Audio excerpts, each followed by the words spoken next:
Hello, welcome to the Fifth Star. I'm Jamie. And I'm Albert. And this is a podcast where we're trying to find our next 5-star movie. And when we find that movie, this podcast will go broke.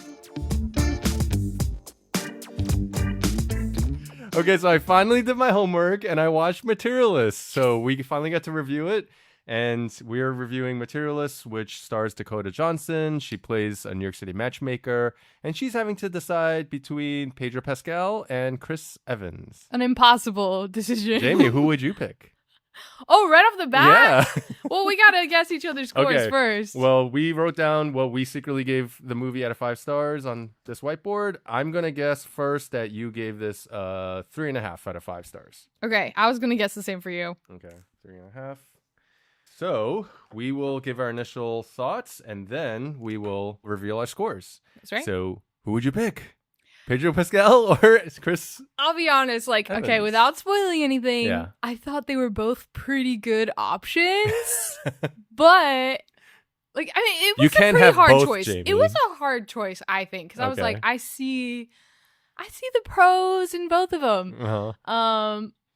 But I would 100% Chris Evans. Yeah. Oh, really? I thought he would be a Pedro Pascal girl. Yeah, well, he's not bad. Yeah. He's not a bad choice No, he's solid. in this movie. I'm not talking about the actors. I think the characters were really well portrayed. Like, it was very clear what she was kind of deciding and debating between. Right. But I also thought their performances were really good. Mm-hmm. So what did you think? I thought they did great. So going into the movie, I didn't know a lot. Okay. I knew who was in it, but I hadn't really watched a trailer. Obviously, I knew Celine Song directed, which I loved Past Lives. So I was pretty excited. I was not expecting some of the plot choices, for sure. I thought people kept telling me this is a rom-com. Mm-hmm. It didn't really feel like a rom-com. Like the first 15 minutes felt like a rom-com.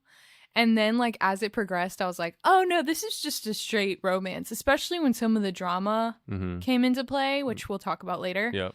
But, yeah, I was not expecting some of those turns. Yeah, I agree. If you think of this as a pure rom-com, kind of classic rom-com, it kind of starts there. And I think, I haven't seen the trailer either, but it seems like the trailer, from what I heard, it kind of markets it that way. But then you start watching it and it's not that. But at the same time, I'm like, okay, I'm watching Celine Song. Yeah. I've seen Past Lives. Yeah. I know what her vibe is on that. And this is an A24 movie. Right. So I think those things kind of, kept it within the framework of what I'm still expecting. Yeah. And I'm actually glad it was like that. Me too. Yeah, I thought if it went full rom-com, I would have kind of been confused. Like, why did Celine Song choose to do this? So, when it becomes more dramatic and, some of those things come out later on in the movie, I actually like those turns. Me too. Okay. Yeah. Interesting. And you tend to not like romances. I think which that's is, what's... surprising as a girl, right? It seems like you would think, oh, you would like that stuff more. Hey, whoa. Don't put me in a box. You okay? told me that you don't like romances. Yeah, but also, just because I'm a girl. Anyway. Based on past conversations. But I think what's cool is that this story, it's a romance and it's ultimately about the romances. But I think really on a deeper level, this movie is about what it takes for us to feel valued, which they kept kind of saying throughout. Yep. There was a lot of repetition with that theme in particular. So I think that's why I liked it. There were deeper things going on throughout the plot that I was really able to connect with, and it made me think a lot.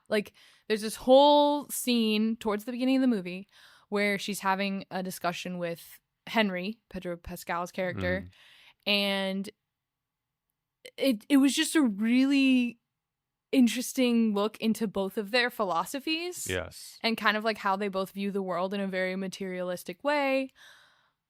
But they don't like that about themselves. But at the same time, they find value in each other. I don't know. That whole scene I thought was really well executed. It really made me think. So scenes like that kept happening. Yeah. And I really enjoyed that. Yeah, I agree. Like a rom-com, I would say, the relationship plot, drama is kind of like the A story, right? That's why you're watching. You want to see if they get together or not. And the B story is kind of like it teases some themes about love and kind of what it says about love in general. And, so there's that stuff kind of underneath the surface in the subtext. Yeah. This movie is kind of flipped. I think the themes are up front and center. It's in the dialogue. They're talking about it. All the situations are there to help kind of illustrate and bring kind of these different dynamics to light. Yeah. And the story and the kind of relationships are almost like secondary to serve those themes. Yeah, that's how I felt too. Yeah, and I actually enjoyed that because I enjoyed the topics and the conversations. And to me, I thought what you're saying about value is interesting. I didn't really see that kind of as the main thing, but it's definitely there. I agree. Yeah. I thought what kind of hit me the most is just this idea of material assets versus immaterial assets when you're in relationships or dating. So Dakota Johnson, she's playing a matchmaker in New York City. Yeah. And that's very important to the story. The settings in New York City and everyone, her clientele, they're all kind of rich, wealthy, or to different degrees, New York City kind of young professionals, right? And like the whole it's shallow. Yeah, like you can't help but have to state this is what I'm looking for. I want a guy who's making this much money, this tall. I want a girl who's this age but not this age, you know? And it really does a good job of kind of highlighting all those things and then really asking the question, like, when you find someone and you fall in love with someone, is it because of they check these boxes? Or is it because of something deeper and almost magical? Like a connection that you can't quite understand. Yeah. And at one point someone says a line like, dating is hard, but love is easy. And that's very much kind of like theme stated, I think. And I love like the fact that she's interviewing all these people and they're all doing that. They're all like stating what they want. But then Sophia, another important character to the story, tells her, I want to be desired. Yeah. Like that is the thing that she wants. And that's like what sets her apart from all these other people. Yeah, she's intentionally saying like, I'm not trying to come up with all these checklist items. Like I just want something very basic and simple. I want to be wanted. Exactly. And I think that's like she gets the whole trying to find love and hating dating. Yeah. But the irony is that she's the one that, because you see all these other people who you hear them and you're kind of like, that just sounds crazy and ridiculous. How are you ever going to find someone? And very much like the story kind of presents them that way. Whereas for her, like she seems the most reasonable and down to earth. Yeah. But she's the one that's having the hardest time finding struggling, somebody. Yeah. And I don't know. I kind of feel like that's the case nowadays too. Like I think this movie is very relevant to, relationships, dating, like nowadays. I mean, so when I was dating and, before I met my wife, like I was still being set up and things like that. But I wasn't like dating apps weren't like as big of a thing yet. You're showing your age. Yeah.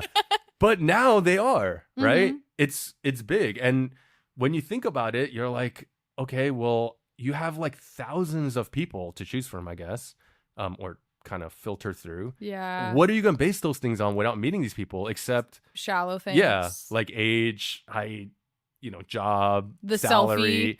Selfie. Yeah, which is a material asset, right? Yeah. Like your looks, and it's almost like a algorithmic way of dealing with trying to find someone to love or find a long-term relationship. Yeah. And so you kind of apply this like numbers game and the math element of it, which Dakota Johnson is very clear, like her character is very clear about like, this is the way it is. Yes. She sees it happening for her clients. She's kind of jaded in that way too. And I don't know, like I really, really like this theme. And for me, it personally connected really deeply. Wow. Because I was in my 20s in New York City. Yeah. And you very much get sucked into this mentality of like, I walk around, I see millions of people around me. Right. It's just a numbers game. Yeah. it's just a numbers game of, okay, I have this checklist. I can, just if I just see and meet enough people, like I can find the person, that has all these different things. Wow. And it was dating, like when it says dating is hard, that was definitely the case. Like I got to a point where there's a character, you know, that does this in the movie where they're like, oh, this person was perfect, but except for this thing. And then this person B was perfect. Like, meld them all together. together. And then they're like, if I could just take this character from person A, this from B, and this from C, and this from D, that's the person I'm looking for, right? I would literally do that. Oh my gosh. Me and my friends, I would be like, man, she's great, but, and then this, and then, oh, but this person's great, but, and if I could just find someone who has this and build this. your own girlfriend. Yeah. I mean, Jamie, it was really bad. Like, I even came up with my own kind of like metric system of like, oh no, these are the 3 categories that I'm going to 1 to 10. And then, you know, like kind of, you literally did math. It's like each person that I meet is basically a summation of like 3 numbers on these 3 different areas. And what? And then it got to a point where I was so lost. I had no idea what I was looking for. Whoa. And I was really I was in the exact place that I think a lot of the characters in this movie are, which is like, why am I not able to find someone when it seems so easy, or should be so easy, right? And you realize it's because you're approaching the whole thing the wrong way. You know what? I'm having a revelation right now because the way you are with trying to make the perfect cup of coffee for the last like 3 months, I'm like, is this what it was like? No. I mean, it's not the right temperature. It's not the right I mean, in one sense, right? When you buy, like the way you shop, right?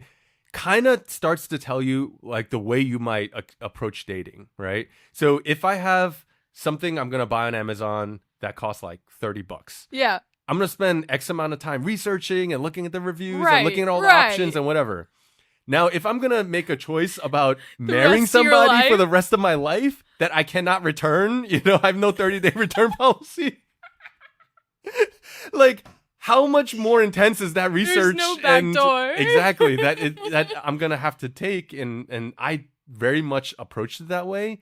Until I read this article one day that literally said, the headline, I don't remember anything else the article said, but I remember the headline. It smacked me in the face. It said, "Stop test driving your girlfriend."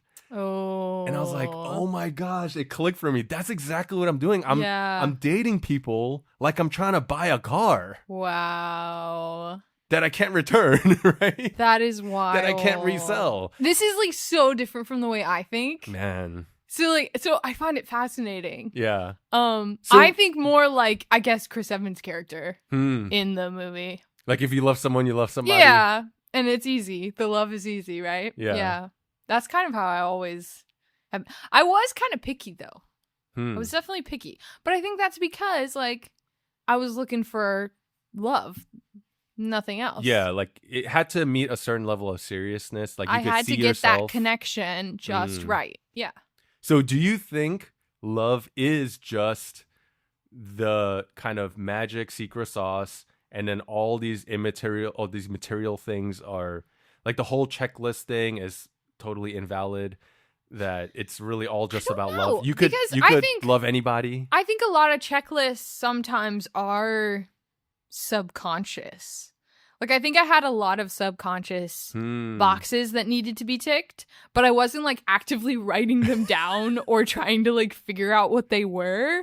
It just kind of, like, yeah, magic. It just magically fell into place. So, and I was looking for, like, red flags. I was actively, you know, trying to make sure I wasn't ignoring red flags. Yeah. So I think that is the amount of box ticking that I did, though. Okay. So you do acknowledge that there are some material things assets that do play a role, even if it's subconscious. I think so. I think like humanity, like we just do that as human beings. And I don't think that it's all bad. Yeah. I don't think it's all shallow. Well, let's take money, for example. I think that is the one material asset that this movie really kind of puts front and center. Right. And height. They talked about height gosh. much. So anyway. No. We need to talk about the height thing real quick. Okay, height first. So if your husband was 6 inches shorter, would you have married him? I'm 6 inches shorter than he currently is. Yes, if he's 6 inches shorter than he currently is, then would he be shorter than you? He'd be 4 inches shorter than me. Okay. Because he's only got 2 inches on me. Okay. Let's just say he was shorter than you. I think I would. I don't see. You still would have married him. Yeah. The thing is, though, he made a really good point in the movie about like when you're shorter, the world is different and the confidence is different. Mm-hmm. So it's like, if he was short, would he still be the same person that I married? Like, would his whole personality be different? I mean, I think there's an argument that it could be, right? If he was would he be like less confident? Would he be like more insecure? Would he like there are, I guess, questions like that. Yeah. But if he was 6 inches shorter and his personality was exactly the same as it was, no question, I would still marry him. Yes, of course. So I did not watch this movie with my wife, but I told her about it afterwards. And I asked her, there's a 6-inch, surgery that can give you 6 inches on your height. If I was 6 inches shorter, I would still be, mind you, I would still be taller than her. But whoa, you're that much taller? Yeah, because I think she's 5'4" and I'm 6 feet. I didn't realize she was. Yeah, okay. So I asked her straight up. This is after 13 years of marriage, right? Yeah. I asked her, if I was 6 inches shorter when you met me, would you have considered dating me? And she said no. Just cold, point blank. Oh my gosh. Well, that gives a lot of. Okay, because I remember thinking. There are some girls I've talked to that have said, if a guy is my height or shorter, automatically that's like a deal breaker. Wow. Yeah, automatic. It's like not even a consideration. Wow. And isn't that crazy? It's so crazy that height can matter that much. Well, and I even thought that while watching the movie. I was like, this is ridiculous. I was like, women don't care that much about it. Wow. I'm wrong. I guess I'm wrong. Let us know. Yeah, let us know. Would you date a guy who was same height or I guess shorter than you? Because I think that can also be a factor, right? Yeah. Like not just being when I wear heels, I'm taller. Okay. And that hasn't bothered me. Yeah. But you don't wear heels every day, right? I'm a tall person though. So maybe that's why I'm like, I don't expect to meet a guy. Yeah. Guy to be like, if I was short, maybe I would feel differently. I don't know. Yeah, I don't know. These material things seem so ridiculous when you say it out loud. Yeah. But it's crazy how much they can really matter. There's some, yeah. And money's the big thing, right? Okay, yeah, so money. So, without trying to give away too much, the Chris Evans character is a, struggling actor. Yeah. So he doesn't have a lot of money. Right. Pedro Pascal has lots of money. Yeah. And so there's clearly a certain, draw towards Pedro Pascal. And I think the movie is kind of saying money shouldn't matter. Like it's a material thing. We should just care about love. Mm-hmm. Yet, like when you see, a couple arguing about money, I'm reminded of growing up, my mom, my dad arguing and fighting about money all the time. Now they were immigrants, they were immigrants and, they didn't have a lot of opportunity, in this country. So it was very much like a survival kind of thing. And so money really did matter. But it did show me like, money does kind of matter. Like, what are the top reasons that people get divorced? Like money, finances is like one of those things, I think, right? Yeah. It's oftentimes like one or two on the list. And money grants safety, which I think feeling safe in a relationship is really important too. Yeah, like if your husband was, it felt like he wasn't able to provide for the family. Like if everything felt like a risk. That would be living in a state of stress. Yes. All the time. Yeah, and it's hard to have it's hard to nurture a healthy relationship when there's that kind of financial stress all the time. Yeah. And so in that sense, like even that part of the movie, I was like 100%, I agree with. I could see this as very true. And there's a lot of truth in this. Yeah. I didn't see it as like a dichotomy or like a false dichotomy or like a straw man that was building up that was just going to tear down. Like I saw it as like a very real world, genuine conflict and decision that had to be made, right? Like is love by itself purely enough? Yeah. And I mean, there are still other things, like they're both white, they're both living in America, in a first world country, you know, so you could argue like they still have a lot more in common than maybe the movie's letting on. But I don't know, like I found that stuff really interesting, but I don't know if I totally was on board with the movie's kind of ultimate. I think what the movie's ultimately trying to say. Yeah. So we can talk more about that later, but I don't know. Yeah. And I think like both of them, I liked that neither one was ever painted in a bad light. Like Pedro Pascal was what they called a unicorn, basically perfect on paper, and pretty much had no red flags. Yeah. And he was never painted as like the villain. I feel like in a lot of romance stuff, when there's a love triangle, there's always like a more villainous option or something. Because like you never want to risk, you want the audience to be very clear about who to root for, and you don't want the third person to be like someone that the audience is swayed by, right? But I think this movie, you could have been like, both options are good. Yeah. And now I kind of am curious to see how this is going to end. Because one of the main reasons why I don't like romance movies is because they're really predictable. Yeah. You always know who she's going to end up with. And I will say, by I think the midpoint, I knew who she was going to end up with. Yeah. But I was still more interested in all the other things. Yeah. For that to really bother me. Yeah. I agree. And even then, maybe I shouldn't even say that, because even then I was like, she might not end up with either of them. Yeah. I saw that as a real possibility. Like, she might just choose to be solo dolo. Well, I don't know. We have to talk about that when we get to spoilers, because I think that's up for debate. Okay. Yeah. I agree with you.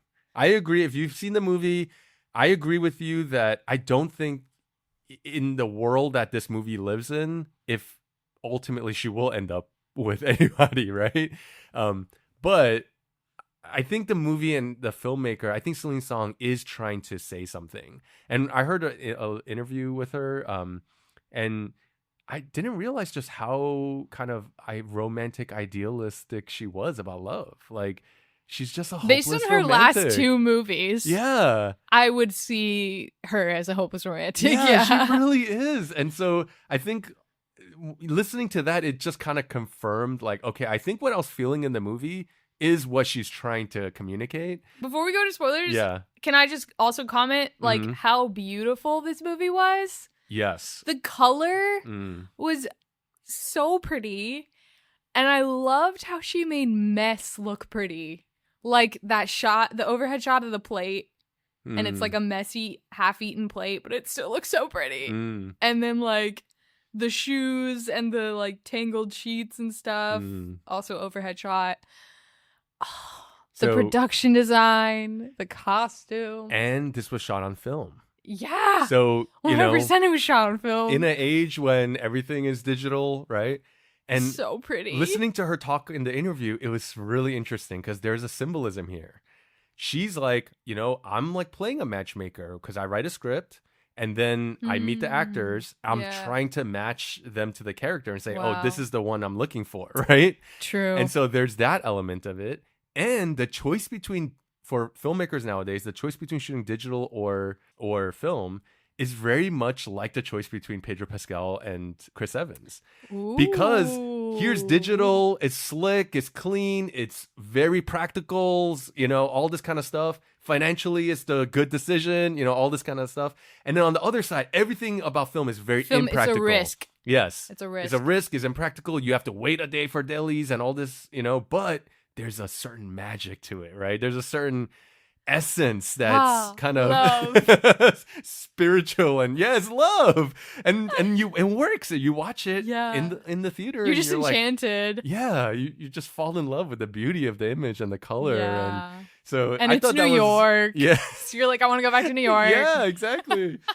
So I thought that whole symbolic duality was really interesting. That's awesome. I like that. Now, I also do think though that there were moments in the movie where the dialogue, I thought, did feel a little stilted and a little awkward. Or a little on the nose. Yes. I saw that too. Like, it's like two people sitting and just saying exactly what they're thinking, and you realize that people don't really talk like that. It doesn't sound like a totally real world conversation. So part of that did bother me throughout, but then, finding out that Celine Song actually came up as a playwright, that's like her initial kind of career, that makes sense. who then transitioned into writing screenplays and being a filmmaker. It made a lot of sense that it did feel like a play at times. I will say that in a good way, though, I thought. It felt that way the most with Dakota Johnson and Pedro Pascal. Okay. A lot of their lines felt very like, people don't talk like this.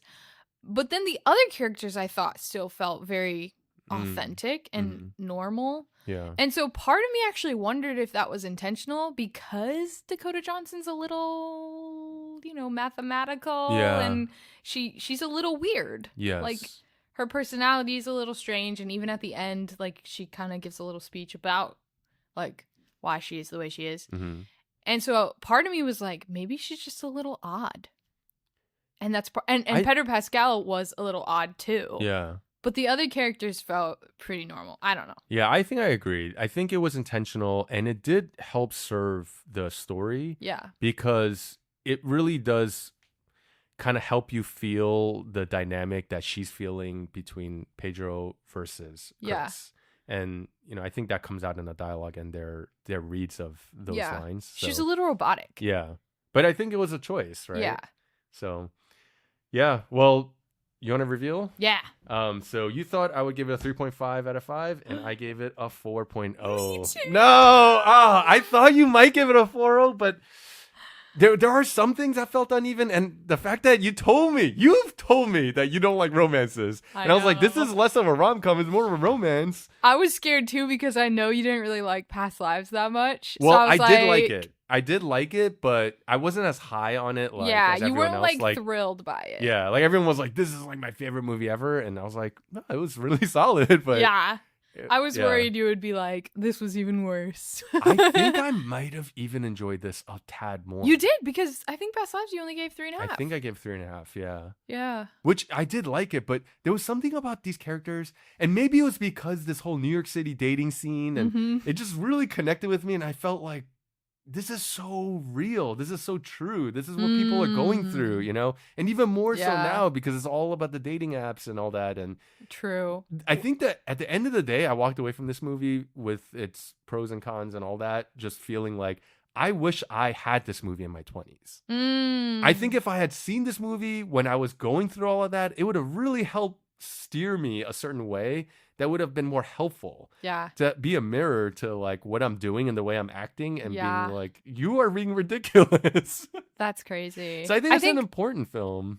Something that like we can talk about now that we're in spoilers is I actually really liked that they brought in the like sexual assault conversation into this movie, because of the whole like dating app being such a risk, because I know people personally, and I know people around the world who have had to deal with that kind of thing from a dating app. Oh my gosh. And it happens all the time, and like it's so scary and terrible. But the fact that they like made Dakota Johnson like have to face that with her client head on, I thought was like a really cool way to bring it into the conversation, but then also have that be basically her dark night of the soul, where it's like she now realizes that she doesn't have the perfect job like she had thought for the first half of the movie. Where she's like, oh, I'm just trying to help people find love. Like I'm such a helpful person in society. Yeah. And then the midpoint, she's like, oh, this is actually terrible that like I helped orchestrate this. Yeah. But I think it's also like it's so interesting. Yeah, and I think it's also like I've heard some people say that this part of the movie just like ruined it for them in a way. Wow. Because it takes a certain dark turn. It's very dark. Yeah, and if you're expecting rom-com, like you're not expecting the movie to go here. But I really like that part of it. But I think from the character's perspective of Dakota Johnson, it makes sense that this is kind of the catalyst that makes her start to question everything, because she's been seeing all these clients and she's had a really high success rate of matching people up, them getting married and finding love according to what she sees. by the numbers, right? And here she's done it again, it seems like, right? She sends her client out. She meets the guy says it was great, he'd be happy to see her again. So she thinks that, like the success, the numbers still work. It is, at the end of the day, love and dating is just a numbers game, right? And then for it to have this kind of catastrophic, blowback, in a way, it's like there's no other way for her to explain it. Like, according to her system, like, this should never happen. Yeah. And the fact that it does, it really throws into question, like, am I even approaching relationships the right way? Is it about the numbers at all? Like, can you tell anything about somebody based on just the material assets? It kind of made me reflect on the opening scene, or it's not quite the opening scene, but when she's talking to the bride who's getting cold feet, and she's basically telling her, like, you're making a business deal. Yep. This is just like a contract kind of thing. And then for this to happen, it almost makes her kind of have to 180 that whole conversation at the beginning. Yeah. Where it's like, no, this isn't just a business contract. This is a, incredibly intimate relationship that is far deeper. Yeah. Than any kind of like signing a paper. Yeah. Yeah. And I think that was so interesting that her character had to kind of like face that halfway through the movie. Yeah.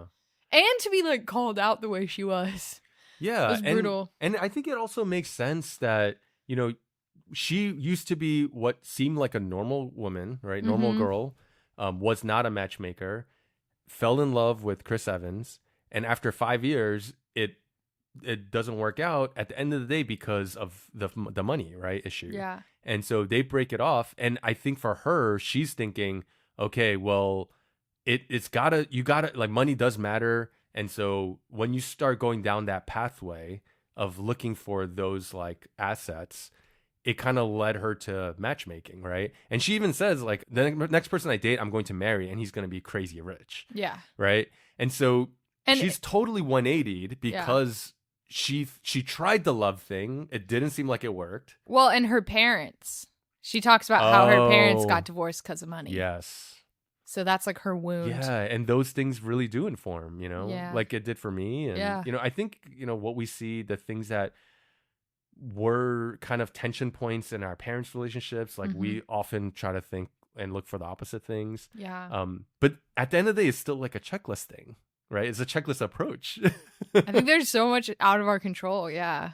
Yeah. And, but all that kind of goes out the window when, she ends up kind of being an agent for this to happen. When the whole thing with her client, Sophia, happens, number one, she gets that information. She goes to see Henry, and Henry doesn't notice that anything's wrong. The first question he asks her is, how do I look? Like, is this the appropriate outfit? And she's like, oh, you might actually be overdressed. And then they go to the bar after the play, and immediately almost, Chris Evans is like, what's wrong? Yep. And that's when I knew she was going to end up with him. Yeah. Because, and the other thing is that very much whenever she's in a scene with Pedro Pascal, like, they're still putting up a front, right? They're still kind of both masking. Yes. And, but with her and Chris, I mean, Chris Evans literally, as soon as he sees her, he goes, hey, buddy, right? And, they're just completely themselves, for better or worse, right? Yeah. And, that kind of level of like honesty and vulnerability that they have with each other, you see that, and you see the value and beauty of that, of like two people who can be totally themselves and yet still kind of appreciate each other for who they are, the good and the bad. And, in some ways, like dating, like how much, it depends on how long you date somebody, but at the end of the day, like, aren't you always kind of masking yourself to some degree until you're in a relationship that's, there's a ring on the finger and there's like, this person's not, you're not expecting the person to just like walk out on you when you wake up and they have a burger in their mouth or, and so I think like some of the dynamics that happen with her and Pedro are indicative of like the way we approach dating, and we are trying to get intimate and close to people when we're both putting on like a mask or a facade. And yet we recognize, like, at the end of the day, what you really want is just someone you can just totally be yourself with, right? Yeah. And we see that in her and Chris Evans. And I think she would have kept dating Henry if she hadn't found the ring. I kind of think that when she saw the ring, it was too soon. She was like suddenly questioning everything. Yeah. Because then that's like serious. Mm-hmm. And that's sort of when she realized, like, I don't actually like this guy. I just like the fantasy that he's presented me. Yeah. Because even when she first, like, comes to his apartment, yeah, it's very clear that she's just in love with his apartment, not him. Yeah. And it was an awesome apartment. It was an awesome apartment. But she's totally just in love with, like, the life that he has and not actually him. And I think that is saying a lot, too. Yeah. Because if you marry someone just for the life they could provide you, you're going to find out that it's just not enough. And it's not going to last. Like, it very quickly deteriorates. Yeah. Whereas, and I think John says this at the end in his speech, like, love isn't something that is, I don't know. Love is supposed to be easy. Yeah. It's not meant to deteriorate like that. Okay. Like a material thing. I think she could have been happy with Henry. I think given enough time, they could have been happy. But I do kind of think John would have always been more present in her heart or her mind. I can see that. Just the fact that, like, she continually went to him in times of trouble or confusion. Like, she continued to rely on him. Yeah. And I think that reliance is more critical in a relationship. But at the same time, I do think, going back to what I said at the very beginning about being valued. Yeah. I think that is, like, the critical piece. Because his speech at the end, he tells her, like, all I can really give you is my love. That's all I can offer you. But, like, I'll get a real job. I'll do all of this stuff because I love you. And that shows her that he values her, like, probably exponentially more than Henry could. Because Henry could just snap his fingers and give her all those things. But does that mean he, like, values her more because it's effortless for him? You know? Whereas John has to actually, like... So I think there is, like, how much are you willing to do for someone? How much are you willing to give up, like, in sickness and in health, in better times and worse times? Like, how much are you willing to do for this person? And maybe in an arranged marriage, like, that value is still there because you've agreed to those things. And so, yeah. I guess that's kind of where I'm going, is so the whole value thing. I guess, like, in a way, like, with Pedro Pascal's character, Dakota Johnson is just kind of, like, fitting into Pedro's life. Yeah. But he doesn't really have to change anything. Yeah. Whereas it's like she's like another piece of furniture. He's adding into his already established world and apartment. Whereas with Chris Evans, like, he has to kind of totally uproot, change his whole life, you know, try to go out and, you know, find a job and all that to provide. And she feels, like, valued because he's willing to make those sacrifices. Or just that he's willing to do what it takes. Yeah. You know? So that's where I think I agree with the first half of this movie's statement of dating is hard. Yeah. I think I disagree with the "but love is easy" part. Because I think what you're talking about is hard work. That kind of love that you are willing to sacrifice and do whatever it takes to provide for this person because you're committed to them is hard work, right? Well, the loving part is easy. The sacrifices are hard. Well, I think this is where this movie, at the end of the day, is still kind of a rom-com. It is that very tropey, hopeless romantic type of message, right? It's like, okay, dating is hard, but man, when you just meet someone, you'll just know and you'll just be head over heels and it'll just you'll ride off into the sunset happily ever after. And I think that's the way the movie is trying to present the ending. But because it does such a good job of laying out the real world dynamics between the material and the immaterial and all these things, I think when you watch it, you're like, but they might just end up arguing in a few months again, and then like they forget about all of these feelings, and then they just walk away from each other again. And then she's still looking for someone, right? And now she's even more jaded than she was before, and he's also more jaded, right? So I think like that's where I think the movie is insufficient to fully explain love, because at the end of the day, love, I think, is even more hard work than dating. As hard, I do not want to ever go back to dating. It was a lot of work. It was very stressful. It was, not easy to kind of go through the whole process. Me and my wife both say that to each other. Like, we never want to have to date again, right? But I think like the year in, year out, day to day, like standing by somebody in better or worse sickness and in health, like that kind of commitment, that's love at the end of the day. And that's not easy, right? Like the initial feeling is easy that comes, but this is the problem. I think why some relationships don't work out, because at the end of the day, a relationship will only fail when someone is willing to walk away from it, right? I agree. But people are willing to walk away because they've fallen out of that easy love. Where did that go? Where did that feeling go? I think we're actually agreeing. We're just like kind of disagreeing on like the terms. Okay. Because from me personally, loving is the easy part, but it's the having to deal with the real world stuff. The sacrifices are hard, but they don't take away from the love. Okay. Like they're not subtracting from the love. At least in my experience, that's been the case. Where it's like when something really hard happens or some hurt happens, it does not diminish my love. Yeah. In any way.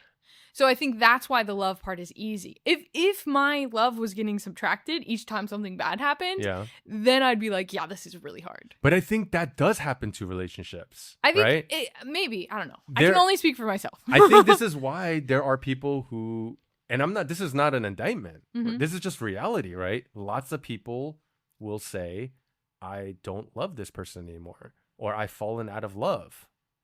Yeah. So I think what that's saying is that because those things have happened, it has kept chipping away at that. And now that underwriting kind of what was always there has eroded, and they don't feel that anymore. That's why they're not willing to continue to stick it out or make that commitment, right? And what I think I realized, and this is coming from my experience, right? I think this movie does such a good job of showing when we approach dating as a society, we treat it like buying a car. We treat it as consumers, right? We are looking at each other as products and merchandise. Can you deliver my babies? Exactly. But the flip side, I think, is not that what I think the movie is trying to say, which is you'll meet somebody and it'll just click, even if all the checklists don't work, and then you're just not going to be able to help it. Like Chris Evans says, I'm a beggar for you. I just can't help it, right? I think that can happen initially, but really enduring, committed love. He loved her for like 10 years, and that didn't go away. Yeah, but I think there can be times where that does go away. I love my wife. I have not had that happen to me, right? But I do think that can happen for relationships, but that does not mean the love has gone away. What the question that you're looking for is not. This was my personal revelation. Okay, I'm not saying this is what you guys have to do or anyone has to do. I went from dating people, looking across the table and saying, how does this person fit what I'm looking for? And then had to change the question to when I sat across somebody and say, is this somebody I want to choose to make a commitment, a lifelong commitment to love? Yeah. Right. And so now I'm just looking at this person and saying, really, it became less of a self-centered pursuit, right? Of someone who can fit my needs, and more of, is this somebody I'm willing to make that lifelong commitment with? So then when you do find that person and you get in a long-term committed relationship like marriage, right? When that feeling goes away, it doesn't matter because you've already chosen and decided and made that vow to this person and said, regardless of what happens, like, I'm going to stick by you. Right. And that's where love isn't always easy. Right. I think life is hard. Okay, maybe I'm just naive. Maybe I'm naive. I've only been married 5 years. Maybe I'm just naive. I think it's a beautiful thing that you've never had your love shaken even for a moment with your husband. I don't think I have. I really don't think I have. It's not. That's the thing is, like, that's why I want to dichotomize it. Yeah. I think I understand what you're saying, and I never thought of it that way. Like which is and interesting. Love. Like and love are two different I don't things. like you right now, but I do love you still. Exactly. I can have dislike for someone and still love them in a much deeper way. Wow, what a statement. I don't know. I'm kind of a naive person. And I'm a bit of a hopeless romantic. Well, that's the interesting thing about this movie. It for the hopeless romantic, it has something there for you to connect with and still walk away feeling all like, oh yeah, it's all about love and that's all you need. But for the person who's more not jaded, maybe more practical or pragmatic, it still like highlights those things about these dynamics of relationships and love and dating that I think give it, a lot of credence and credibility, and make it feel authentic still. Yeah. And I think that's what is really cool about this movie. It kind of juggles both of those things. Okay, let's talk about the ending real quick. I thought when Chris Evans was on the stoop, in front of the apartment, and he says this whole like, this is my proposition. I'm not going to be able to promise you money or whatever, but I'll always be there to love you and all that. And she goes, deal, right? And they shake hands. I was ready for the movie to just be over at that point. Me too. And walk away being like, you know what? That might be the best on-screen proposal I've ever seen, like at least written, Yeah. I was like, I love the whole, like the way the movie sets up for this moment. Yeah. And then it's so good. It's not you don't get on one bended knee and there's no ring. And then it's just like, again, like a business proposition, but it's really not, right? It's like the opposite. And so I thought that worked really well. And then it goes to the cavemen again, and then it gets to them on the benches. Did not need the cavemen again. Yeah, and then on the benches, it just ended just like, oh, this is a 90s rom-com again at the end. And and her job was still up in the air. I thought that was interesting that she kind of was like, maybe I'll come back. I thought she was done with it, but then she kind of has that hesitation at the end. Because of all the money that's being offered. Yeah. And she's chosen to be with a guy who's not making a lot of money. But there is one element of when they had their proposal kind of scene that I was like, oh my God, this hits way too close to home. Because he's like, I'll get a job. I'll sell everything. I'll sell the, furniture. I'll sell the car. And she's like, no, don't sell the car. All the memories. I did think of you about the car. Because I used to have like an old 92 Honda Accord, which was a green flag for your wife. Which I kept, and I picked up my wife on my first date with her. My wife. My first date, I picked her up in an old 92 Honda Accord, and it was like, decades old at this point. Basically like John's car. Yeah. And then it had a big crack through the windshield, across the whole windshield, because I never got it fixed. And I remember thinking intentionally like, I wonder if I should be embarrassed picking her up on a first date, But I was like, you know what?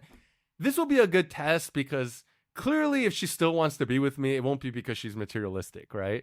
Wow. Now, later on, after we kind of got together, I asked her about that. And she said, it was weird that you picked me up in that car because the last guy she had gone on a date with picked her up in like a new BMW.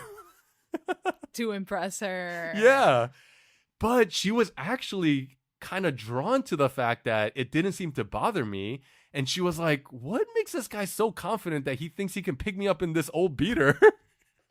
And not even bother him, like it's not a thing. Oh my gosh. And so it actually kind of ended up working in like a reverse psychology way. Honestly, yeah. I think if you're, if you're short and confident, I think you can achieve a lot. Yeah. I also do think... I think confidence is huge. Yeah, I've met a lot of short guys who are very confident and lots of tall guys who are very, like kind of insecure. Awkward, yeah. Yeah, and awkward. It like, happens. I was one of those guys. And so it's just weird that confidence is really important, but women also value height. I don't know. But anyway, so keeping the old car thing. But then 10 years later into our marriage, she's like, get rid of that darn car. I'm like, but all the memories we met in that car. She's like, I don't care. Don't sell the car. Yeah, so it's just funny how all that works. Yeah. All right. Well, we both liked it. Yeah, both agree on it. Go watch it if you haven't watched it already. Yep, good, strong recommend. Yeah. And if you want to see more of our podcasts, we are on Spotify, Apple Podcasts, Letterboxd, and YouTube. And join us next episode as we continue our quest for the 5th star.